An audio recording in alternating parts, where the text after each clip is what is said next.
और आप लोगों ने घटनाएं भी देखी होंगी, चाहे उदयपुर हो या कहीं भी हिंसा होती है। जो कट्टरपंथ है, कट्टरपंथ के लिए कोई जगह नहीं होनी चाहिए। और हमारा साफ मानना है कि जितने सेकुलर फोर्सेस हैं या आने वाला जो पार्लियामेंट का चुनाव होने वाला है, उसमें भी हम लोग चाहते हैं कि जितने सेकुलर फोर्सेस हैं वो मजबूत हों, एकजुट हों। सेकुलर फोर्स जब हम बोलते हैं तो किसी धर्म से नहीं जोड़ना देखा जाता। हर धर्म में कुछ सेकुलर विचारधारा के होते हैं, कुछ कट्टरपंथ होते हैं, लेकिन हम सेकुलर फोर्सेस की बात कर रहे हैं कि सब लोगों को एकजुट होने की आवश्यकता है। क्योंकि आज देख लीजिए, पहले से ही जनता देश की बेरोजगारी से, गरीबी से, लाचारी से, बेबसी से, ना शिक्षा है, ना चिकित्सा है। और जहां से ये विधायक जो चुन के आए हैं वो बिहार का सबसे गरीब इलाका जो कि सीमांचल है। और अभी जो पूरा बाढ़ की स्थिति बनी हुई है, तो उस हालात में पहले से ही इतनी ज्यादा मुसीबत हमारी देश की जनता, बिहार की जनता झेल रही है। वो कम था क्या जो इस तरह का पॉइजन, जहर समाज में घोला जा रहा है, जहां एक भाई को दूसरे भाई के प्रति लड़ाया जा रहा है। चाहे नुपुर शर्मा का बयान हो, उसकी भी निंदा है, चाहे जो उदयपुर की घटना है हम उसकी भी कठोर निंदा करते हैं। और हिंसा और सांप्रदायिकता से हम लोग लगातार जो है लड़ते आ रहे हैं। विचार जो हमारा विचारधारा है सब लोगों को पता है। हम लोग सब लोग चाहते हैं कि देश में अमन हो, शांति हो, खुशहाली हो, भाईचारा हो। आज अमन छीन गया, चैन छीन गया, खुशहाली छीन गई। कोई वर्ग, चाहे युवा हो, महिला सुरक्षित नहीं है। लॉ एंड ऑर्डर की हालात आप देख रहे हैं पूरे बिहार में या पूरे देश भर में। आप स्थिति देख लीजिए, हर जगह क्राइम हो रहा है, गरीबी है, ना मजदूर खुश है, ना किसान खुश है, ना छात्र खुश है। तो इस हालात को देखते हुए सभी लोगों ने निर्णय लिया है और हम लोगों ने खुशी जाहिर की है कि भाई इससे बल मिला। और ये समय का मांग था और ये जनता की मांग थी, आम आवाम की मांग थी कि भाई बिहार में महागठबंधन राष्ट्रीय जनता दल को मजबूत कीजिए। अगर कोई बिहार में सांप्रदायिक शक्तियों को लड़ सकता है, हरा सकता है, जो हमने हराया है। आज तक भाजपा की हिम्मत नहीं हुई बिहार में कि अकेले चुनाव लड़ के दिखा सके। एनडीए में सबसे बड़ी पार्टी होने के बावजूद भी तीसरे नंबर की जो पार्टी है उसका मुख्यमंत्री बनाया गया। ये क्या है? इसलिए हम लोगों ने शुरुआत से ही हम लोगों ने लड़ाई लड़ी और इस लड़ाई को हम लोग आगे लड़ेंगे और हम लोग जीत हासिल करेंगे।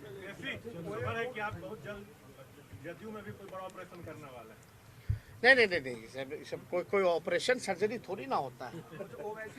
ये सब देखिए, कोई सर्जरी ऑपरेशन नाम, भाई हम लोगों की क्या ताकत है जो बीजेपी की है उस हिसाब से।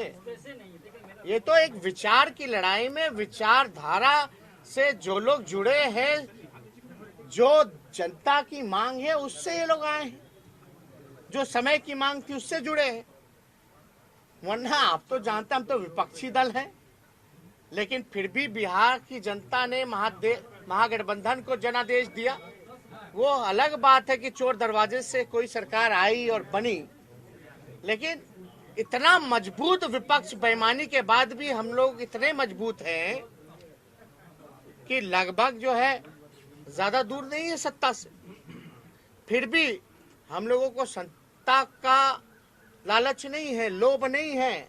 औरों को होता है और है भी, वो दिखता भी है, छलकता भी है, लेकिन हम लोगों को इतना रसाकसी में भाजपा जदयू आपस में लड़ रहा है, फिर भी बेइज्जत कर रहे हैं एक दूसरे को, फिर भी बने हुए साथ।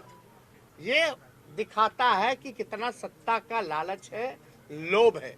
लेकिन हमारी लड़ाई चलती रहेगी, एक विचार की लड़ाई है और पूरे देश में दो विचारधारा है और दो विचारधारा के बीच लड़ाई है।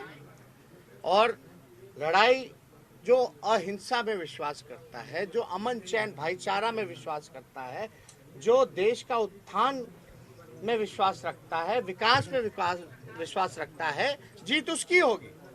जो नफरत की राजनीति करते हैं, झूठ बोलने का फैक्ट्री जिन लोगों ने खोल रखा है, जो मैन्युफैक्चरर हैं, होलसेलर हैं, डिस्ट्रीब्यूटर हैं, उनको जनता सबक सिखाएगी। बीजेपी को भी बड़ा झटका लगा है, कहीं ना कहीं बड़ी पार्टी थी। नहीं, अब कैसे हुई नहीं हुई, अब हमको तो अरे अब कौन किसको, वो लोग एनडीए में आपस में झटका खेल रहा है, एक दूसरे को कभी ना कभी झटका ही देते रहते हैं। उसमें हमको नहीं, हमको अपना काम करना, अपने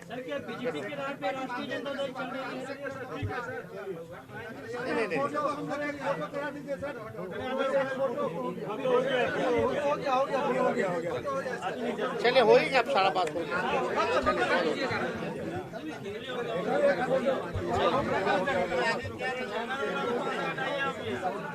लड़ाई जारी है, संघर्ष जारी है, कारवा बनाते जाएंगे। आराम से हटा लो, पैर से लो।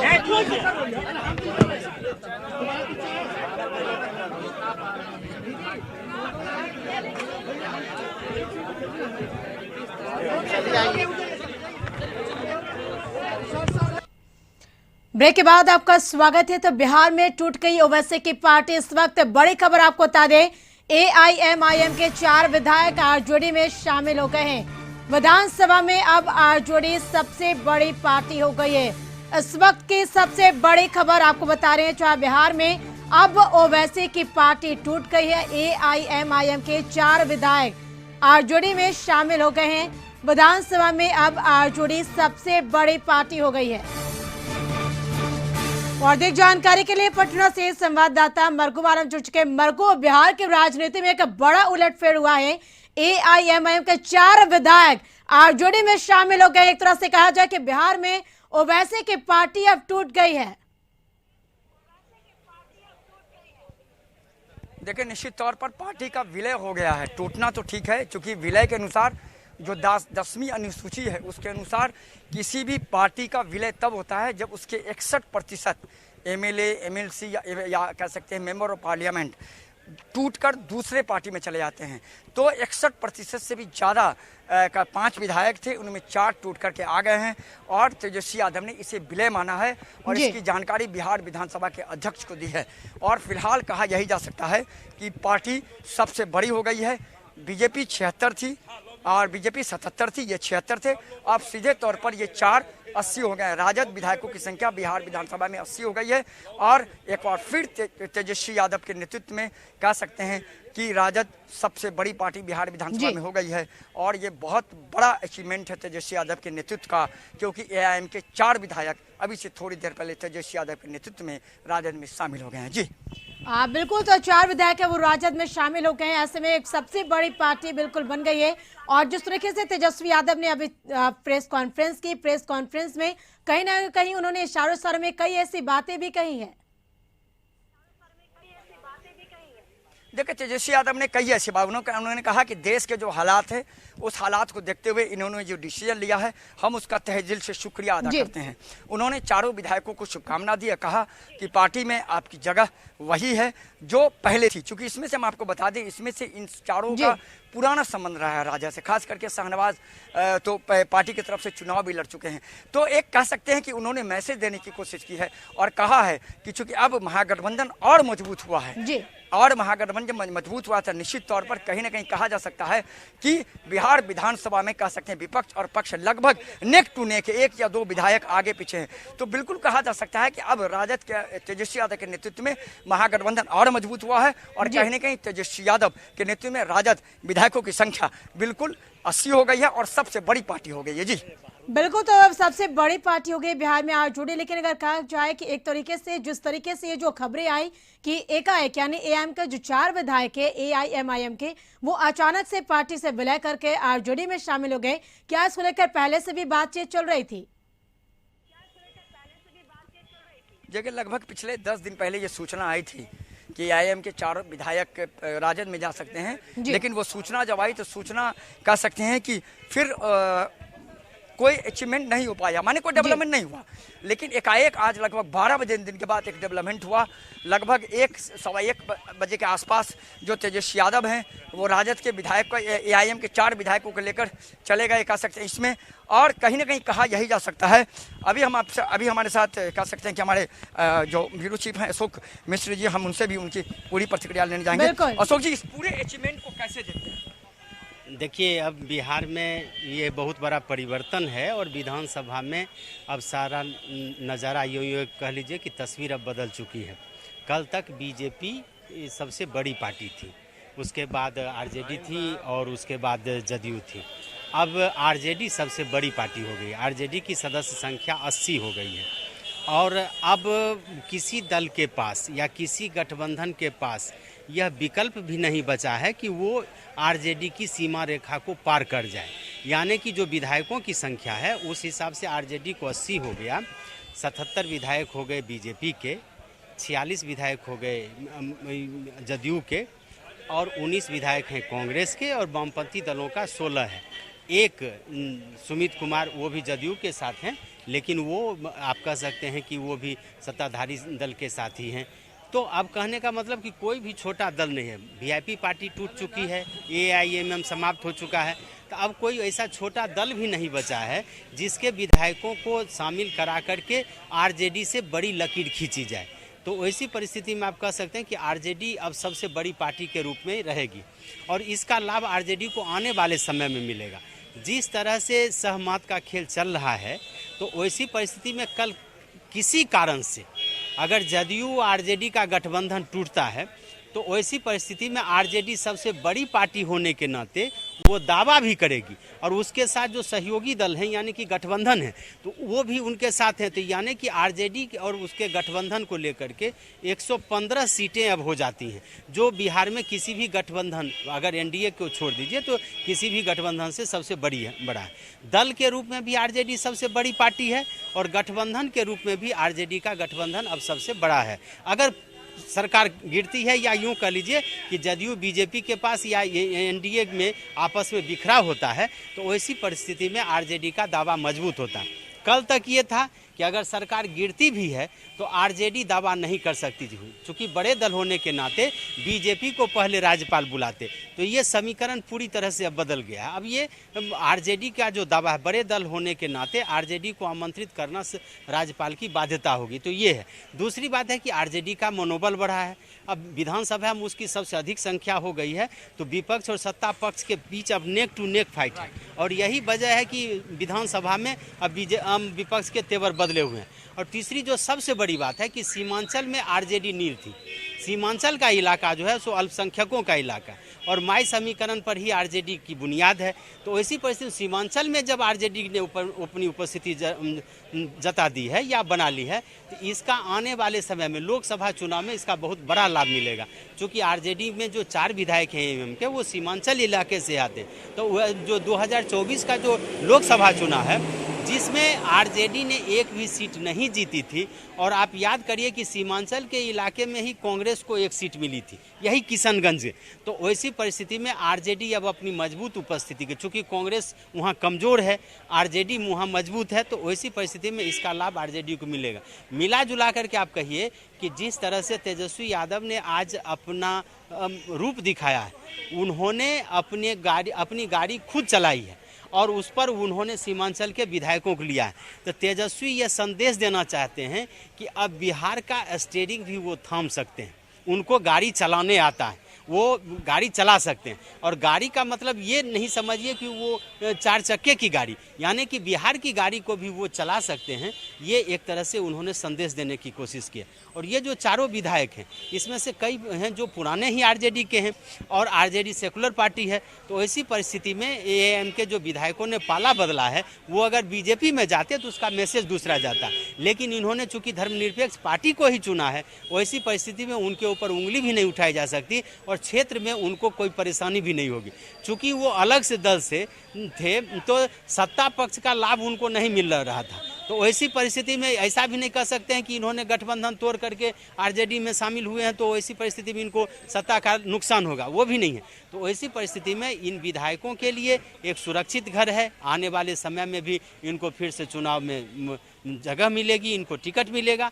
आरजेडी के लिए भी सबसे बेहतर था कि अब सबसे मजबूत पार्टी के रूप में वो आई, और एक तरह से कह लीजिए कि आने वाले समय में विपक्षी गठबंधन में जिस तरह से एक तरह से एकता बनाने की कोशिश हो रही है, ये कितनी कामयाब होगी ये नहीं कहा जा सकता है। लेकिन आप देख सकते हैं कि इस चुनाव में अब कांग्रेस से अलग होने के बावजूद भी आरजेडी ने अभी विधानसभा में एकजुटता दिखाई है और कांग्रेस को भी साथ रखा है। ये जो विरोध आप देख रहे हैं बायकॉट का, उसमें कांग्रेस भी शामिल है।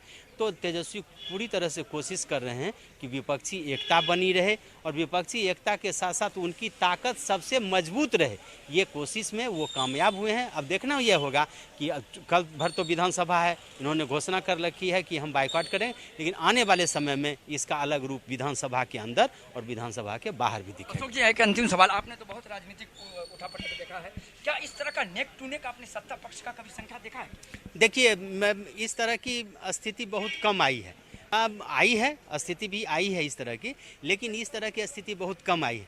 और जो अभी जो स्थिति बन रही है उसमें आप ये कह सकते हैं कि संख्या बल भले विपक्ष के पास कम भी हो, लेकिन विपक्ष के पास मनोबल है, और सत्ता पक्ष के पास सत्ता भी है लेकिन सत्ता के पास मनोबल नहीं है। उनके बीच में जो आपस में विवाद चल रहा है, आप देख लीजिए कि कल का जो बायकॉट था उसमें आरजेडी विपक्ष ने किया था बायकॉट, अघोषित रूप से जदयू ने भी विधानसभा अध्यक्ष को संदेश दे दिया है।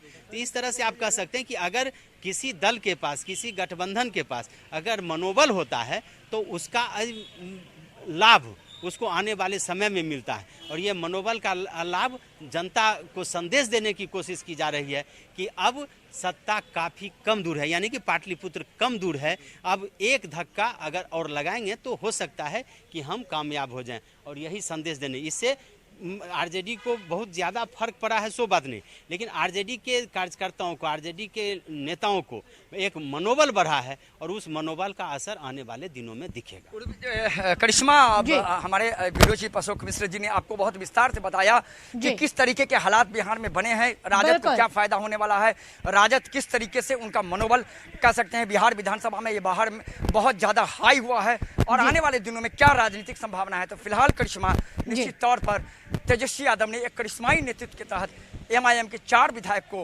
अपने पार्टी में मिलाया है, और ये अभी तक के बिहार की सबसे बड़ी खबर है। जी बिल्कुल अमर गुप्त, तमाम बातचीत के लिए आपका बेहद शुक्रिया।